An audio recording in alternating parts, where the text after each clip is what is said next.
केजरीवाल चुनाव हार चुके हैं। उनके लटके हुए चेहरे, मुरझाए हुए चेहरे, इनके ऊपर भ्रष्टाचार के केस हैं। इनकी कोर्टों से जमानत हुई है, बरी नहीं हुए अभी। ये जो मेरी आत्मा महसूस करती है, मैं नहीं बोलता, मेरी आत्मा बोलती है। मेरी आत्मा ये महसूस करती है कि उनको आसमान से नीचे आना चाहिए। विधायकों की, मंत्रियों के साथ उनको बैठकर समय बिताना चाहिए। ये जो आम आदमी पार्टी है, ये षड्यंत्रकारी है। इन्होंने षड्यंत्र रचा था, लेकिन वो इनको उल्टा पड़ गया। ना आत्मा को काटा जा सकता, ना आत्मा को जलाया जा सकता। आत्मा शाश्वत है, इसलिए आत्मा जो कहती है वो सच होता है। जब तक पुलिस उनको निर्दोष साबित नहीं कर देती है, क्योंकि 376D का आरोप है, तब तक उनको त्यागपत्र दे देना चाहिए। जो पार्टी की सिद्धांत हैं उनको बनाए रखने के लिए मेरा तो यही मानना है कि उनको तुरंत त्यागपत्र दे देना चाहिए। तो क्या केजरीवाल चुनाव हार चुके हैं।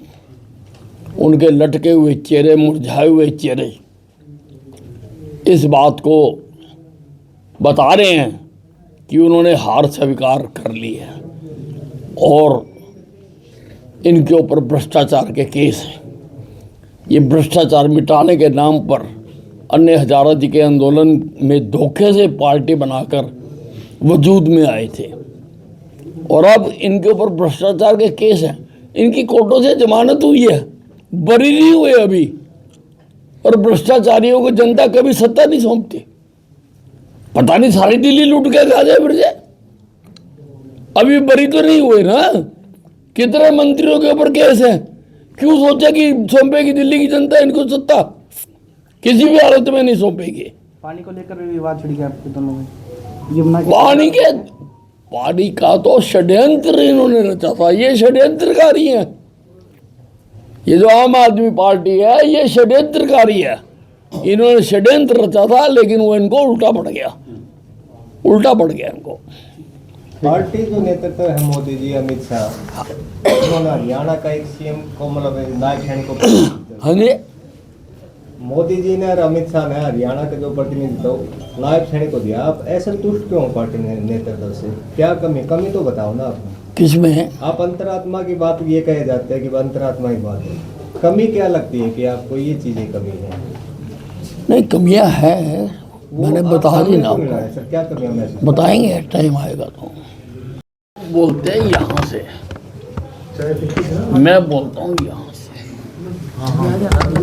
आत्मा से। और आत्मा की बात सच्ची होती है। तो क्या मतलब महसूस हो रहा है? क्या आत्मा से जब बोलना पड़ा तो क्या? नहीं, मैं बोल देता हूँ जो आत्मा की बात होती है। महसूस तो करी होगी तभी तो कुछ होगा। नहीं, वही बोलता हूँ जो आत्मा कहती है।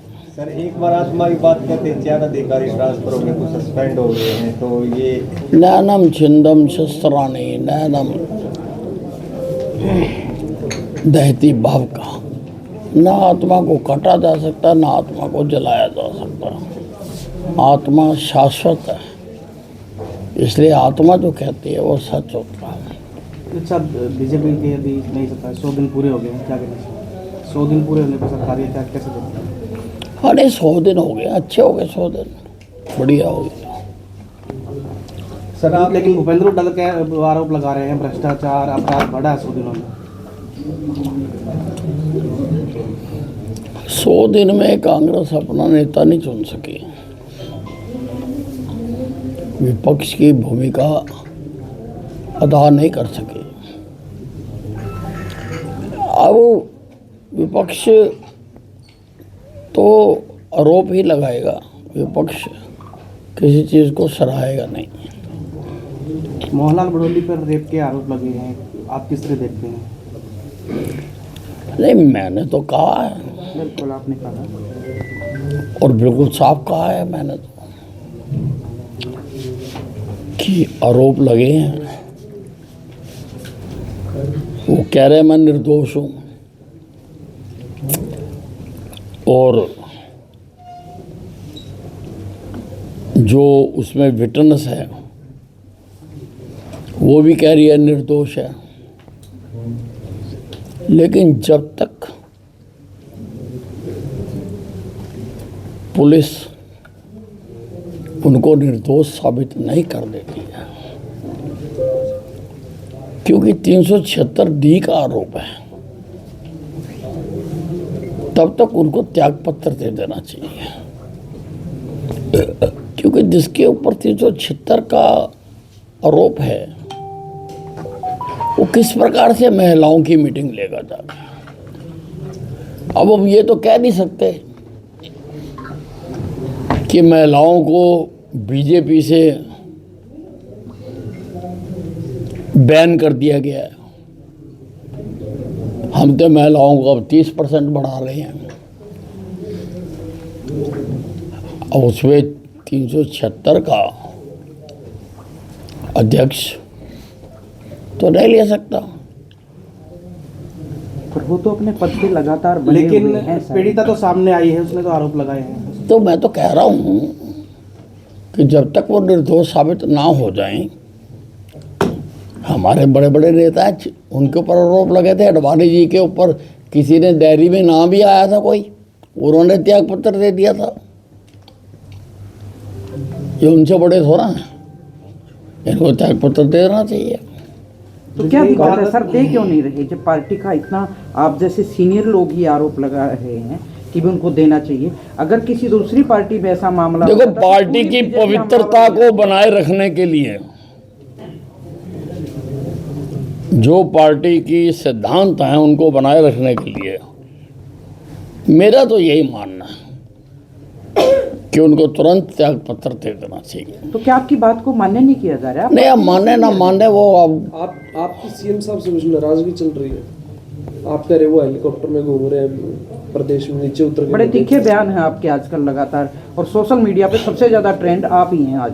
आप नहीं, देखिए, मैंने आपको पहले बताया कि जो मेरी आत्मा महसूस करती है, मैं नहीं बोलता, मेरी आत्मा बोलती है। मेरी आत्मा ये महसूस करती है कि उनको आसमान से नीचे आना चाहिए। विधायकों की, मंत्रियों के साथ उनको बैठकर समय बिताना चाहिए, लोगों की बातों को सुनना चाहिए, उनका समाधान करना चाहिए। ये आप जी साहब, आपने स्टेटमेंट कहा प्रेस कि के सामने जो दे रहे हैं, आप अधिकारी उनसे है वो बात सुनाई हुई? नहीं कर रहे हैं।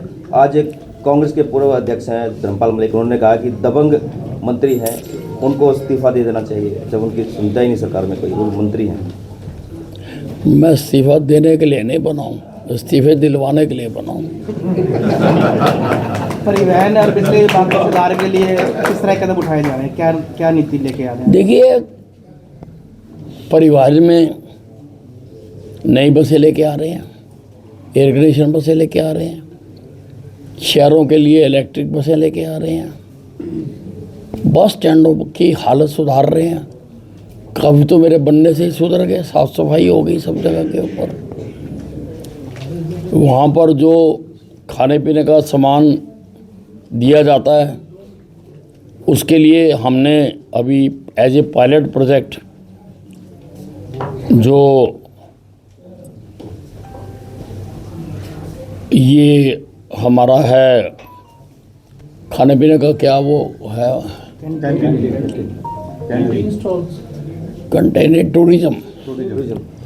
टूरिज्म के साथ हमने पायलट एज ए 5 अभी बस अड्डों के लिए हमने कॉन्ट्रैक्ट किया है कि वहाँ पर खाने पीने की व्यवस्था वो करेंगे। लंबी लंबी बसें चला रहे हैं, महिलाएं चल रही हैं, बच्चे चल रहे हैं, स्टाफ है, उनको अच्छी चीज़ें चाहिए। वहाँ पर डुप्लीकेट, नकली मैंने देखा है। मैंने ड्रग डिपार्टमेंट से टेस्टिंग करवाई है, फूड डिपार्टमेंट से, नहीं चलने दूंगा। कई तो छोड़ के भाग गए हैं अपनी दुकानों को, बाकी भी भागेंगे, कुछ नहीं चलने दूंगा। ये सब जिस तरह से आप कह रहे हो कि 10 साल से आपकी सरकार है, ये नकली सामान बिक रहा है, आप भी सरकार में थे, ये नकली जो सामान बिक रहा है, आप भी जिम्मेवार हो ना। देखिए ऐसा है, अधिकार क्षेत्र बटे हुए होते हैं, एक दूसरे के डिपार्टमेंट में दखल नहीं दिया जाता, अपने अपने डिपार्टमेंट का काम किया कुछ जाता है। कर्मचारी विरोध कर रहे हैं, इलेक्ट्रिक बस का विरोध कर रहे हैं कर्मचारी रोडवेज के। नहीं, मेरे सामने कोई बात नहीं आई, अगर आएगी तो हम कर्मचारियों की जरूर सुनेंगे। कर्मचारी are part and parcel of the government, जरूर सुनेंगे। 24 घंटे बिजली देने का वादा है लेकिन मिल नहीं पा रही, शिकायतें काफ़ी पेंडिंग है। आज भी अभी आप रोहतक में भी देख के आए। नहीं, ऐसी कोई ज़्यादा ऐसी बड़ी शिकायत नहीं आ रही है कि नहीं मिल रही है, वो टेक्निकल शिकायतें हैं जो मैं सुन के अभी चेक करके आया हूँ, वो टेक्निकल है, उसको ठीक कर रहे हैं। मैंने जो कंप्लेंट्स जितनी रजिस्टर हुई हैं वो मैंने वहाँ पे चेक की है, और कंज्यूमर्स जिन्होंने शिकायत की है उनसे मैंने खुद बात की है कि भाई तुम्हारी कितना घंटे पे ठीक हुई है या नहीं हुई है। और मैंने एससी को बुलाया, एससी को बुला के मैं कहा कि भाई ये जितनी कंप्लेंटें हैं उनमें से 4 घंटे से ज़्यादा मैंने अभी कहा कि जो रिड्रेस नहीं हुई हैं उन सारों की एक्सप्लेनेशन कॉल करो और रिपोर्ट मेरे पास हेड ऑफिस में भेजो, मैं उसको चेक करूँगा। और जिनमें कोताही बरती गई है उनको मैं बख्शता तो हुई नहीं, वो तो मेरे नाम के साथ जुड़ गया, आप लोगों ने जोड़ दिया मेरे नाम के साथ। वो तो कर्मचारी को सस्पेंड भी किया है, कार्रवाई की है। नहीं, अब रिपोर्ट आएगी तो ना, बिना उसके रिपोर्ट आने के बाद अगर कहीं कोताही है तो करूँगा। सर, आप व्यवस्था सुधारने की बात करें हैं, ट्रैफिक में कहूँ मैं इसमें अपने रोडवेज में कर्मचारी नहीं है, लंबे टाइम से वर्कशॉप में भर्ती नहीं हो रही, टीएम की पोस्ट खाली पड़ी है, तो खाली सस्पेंड करना या आपके दौरों से कुछ हासिल होने वाला नहीं है। व्यवस्था ठीक करनी है तो कम से कम स्टाफ कंप्लीट हो। नहीं, स्टाफ भी कंप्लीट करेंगे, ऐसा नहीं है। देखिए, वो मैंने आपको पहले बताया कि कर्मचारी are part and parcel of the government, उनके बिना तो नहीं चल सकता। पर अब मैं देख रहा हूँ ना, धीरे धीरे होगा ना सारे काम। वर्कशॉप में तो सर बहुत लंबे टाइम से भर्ती नहीं हुई है। नहीं, अब ये मैं अभी मैं इसको देखूंगा और फिर मैं करूँगा।